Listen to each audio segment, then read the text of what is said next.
энэ дээр бол ганцхан ард түмэн юу хүсэж байгаа юм гэхээр үндсэн хуулийн 6-гийн 1-ээр байх газрын хэлийг түүний дорох баялаг бүх ард түмний өмч мөн гэсэн энэ зал хэрэгжиж чадж гэнэ гэдэг хүрээд үзээд байна. Энэ ууланд байгаа 50 тонн алт гэж одоо централ гавьлын хэлээд байна.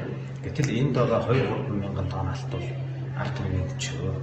Энийг бол хинч одоо энэ доторх дор нь байгаа алт болон түүний баялагийг хинч одоо шинжилгээ тогтоож чадаагүй. Тэнд бол зөвхөн одоо шанхай гэхэд одоо тухайн алтыг тогтоочод энд бол төд байна.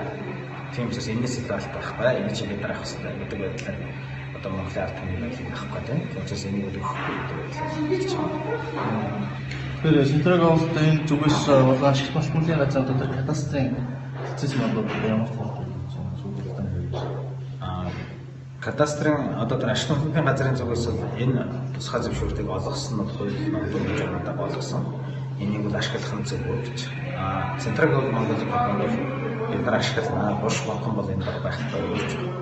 Энийг ашигласнаар бол ямар нэгэн одоо хор хөнөөлтөй зүйл Монголд тохиолдохгүй гэдэг ам шүдэг хангарч байна.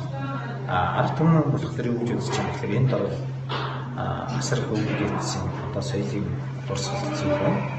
Энэ алтыг ухах болоогүй энэ газрын хөлөд ороо байж энийг ухаснараа экологийн асар өсвөл учрна.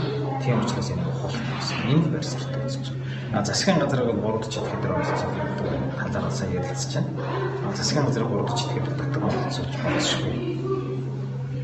Нөхцөл байдал үүсэж байгаа юм л та.